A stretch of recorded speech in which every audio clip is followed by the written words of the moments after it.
The river Guadalquivir winds through orange and olive trees. The two rivers of Granada descend from the snow to the wheat.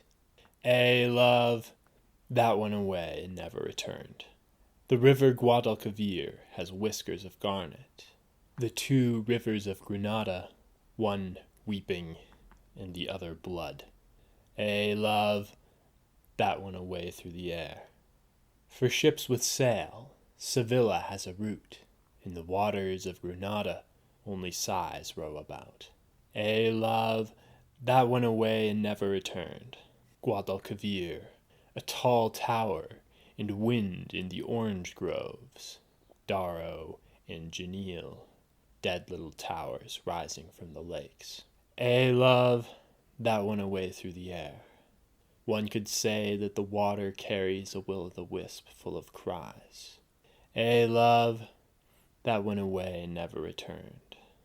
Carry orange blossom, carry olives, Andalusia, down to your seas. Love, that went away through the air. So this is the little ballad of three rivers by Federico García Lorca, an Andalusian poet of the 20th century. This poem is the first in a collection of poetry called Poem of the Deep Song.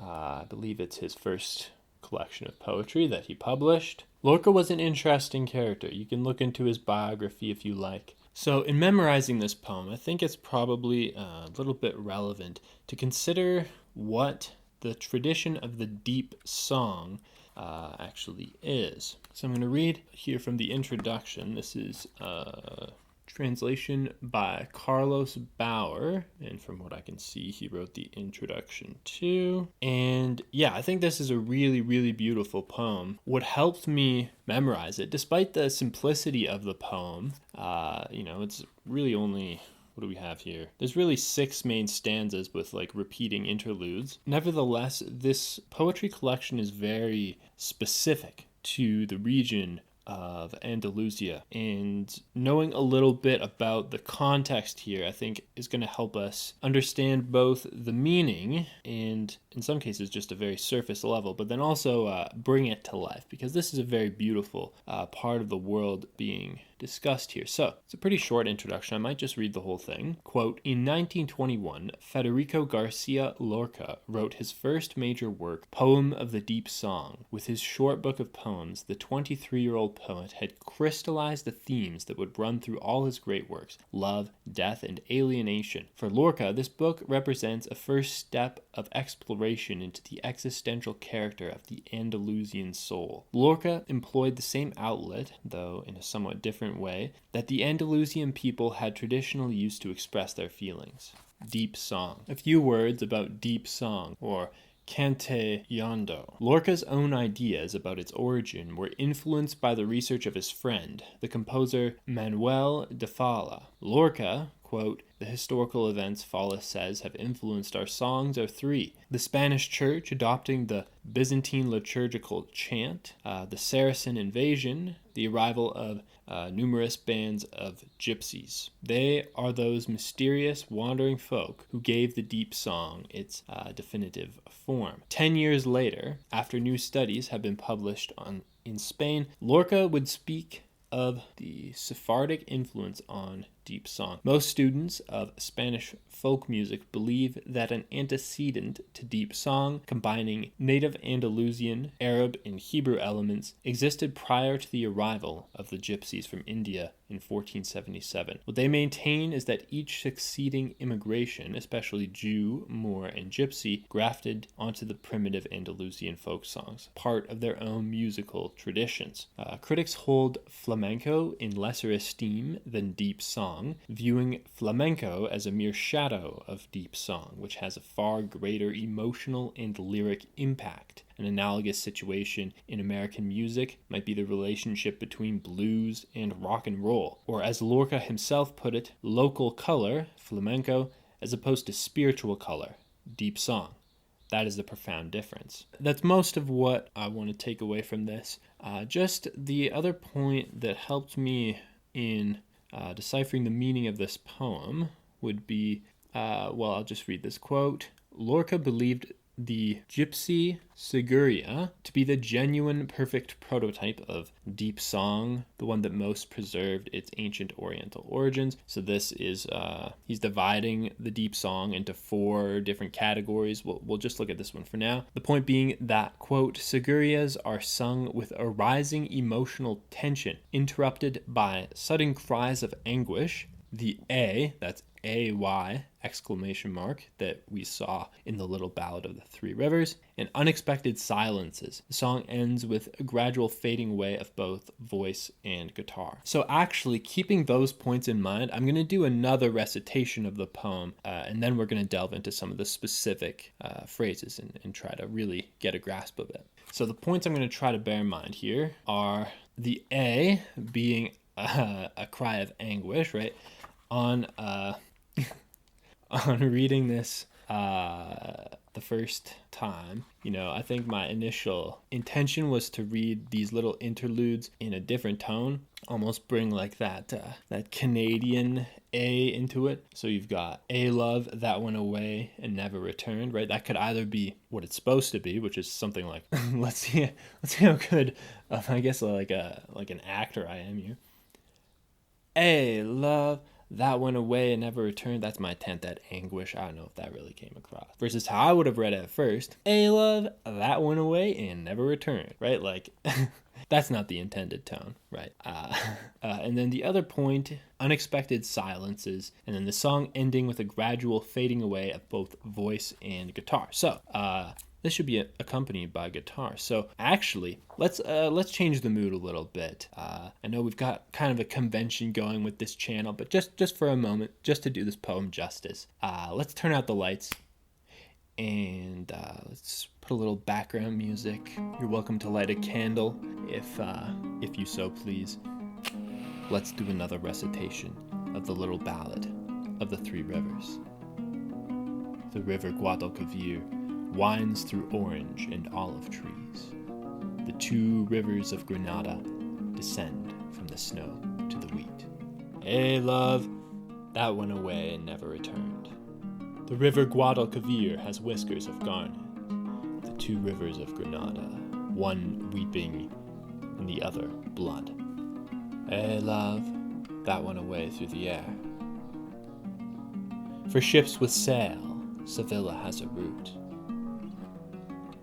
In the waters of Granada, only sighs row about. Hey, love, that went away and never returned. Guadalquivir, a tall tower and wind in the orange groves. Darro and Genil, dead little towers rising from the lakes. Hey, love, that went away through the air. One could say that the water carries a will-o-the-wisp full of cries. Hey, love, that went away and never returned. Carry orange blossom, carry olives, Andalusia, down to your seas. Hey, love, that went away through the air. Okay, so that's probably a very rough approximation of how it's supposed to be, not to mention that, we're doing this in translation and everything else. But yeah, when I was looking at that collection, I was instantly drawn to wanting to memorize it. I think the beauty of that repetition of this interlude, "Eh, love, that went away through the air. Eh, love, that went away and never returned." Yeah, it just tugs at your heartstrings. It's really, I'm glad that we put on the candle and everything else. Okay, so I think just to end this video, if you are interested in memorizing this poem yourself, a couple of key points about the geography in question. So this is a little ballad of 3 rivers, and it's specifically talking about 3 rivers, or 2 tributaries of a major river and then the major river itself, namely the Guadalquivir river system in Andalusia. So this is a very famous river, as I understand it. I only heard of it for the first time by reading this poem. It actually inspired me to watch this little documentary about this fox following the Guadalquivir River down to the Mediterranean Sea, kind of around the Strait of Gibraltar there. And when first reading this poem, there are a lot of like names of places that I just didn't know, and it really inhibited my understanding of the meaning. So if you just look at the first stanza, and the first two stanzas, they follow a similar format of like these quatrains composed of like mirroring couplets, one about, quote, the river of Granada, the river Guadalquivir, and one about the two rivers of Granada. So it didn't fully impress itself upon me that these lines are talking about three separate rivers. I think when I just kept seeing the repetition of that name, Guadalquivir, my brain just kind of simplified it into, oh, this is a poem about the Guadalquivir River. But when it's talking about the two rivers of Granada, those are the other two rivers that make up the three rivers of the little ballad of three rivers. And these two rivers are Darro and Genil. And the way it works is that Guadalquivir, the main river, flows through a city called Sevilla, where Darro and Genil both flow through and around Granada. So these are two, it's a poem about three rivers, but it's really talking about two different locations along this Guadalquivir river system where the different character of these locations is, to my mind, the first thing that the poem appears to be about. So I think that this understanding would be like very deeply enriched if you actually like traveled to these locations. If you're from Andalusia, by all means, I would love to hear in the comments what sort of things you can add to this. But what strikes me here is that the speaker seems to prefer Sevilla and the Guadalquivir River to Granada and the Darro and Genil tributaries. So for ships with sail, Sevilla has a route. But, it doesn't say but you can almost say but, in the waters of Granada, only sighs row about. And I did kind of glance at Google Maps. It is true that Darro and Genil are like smaller rivers, so they probably can't carry big ships as easily. Guadalquivir, a tall tower and wind in the orange groves. Darro and Genil, dead little towers rising from the lakes. I interpret this as Sevilla is beautiful and Granada is less beautiful. City with towers rising above the river. And then just some very striking imagery about the olives and the orange blossoms being carried down to the seas of Andalusia. Very, very beautiful language. I kind of have these images in my mind now of boats on these rivers, orange blossoms floating down, the reflection of a tower in the lake. Really beautiful imagery. And then with the last two stanzas, like it said in the introduction, the song kind of fades out. The main stanzas get shorter, and So that is the little ballad of three rivers. I'll recite it one more time, and I hope you got something out of this. And after that, we'll sign off. Make sure to subscribe if you'd like to learn more about poetry and world literature and so forth. Without further ado, here is Federico García Lorca's Little Ballad of the Three Rivers. The river Guadalquivir winds through orange and olive trees. The two rivers of Granada descend from the snow to the wheat. Love, that went away and never returned. The river Guadalquivir has whiskers of garnet. The two rivers of Granada, one weeping and the other blood.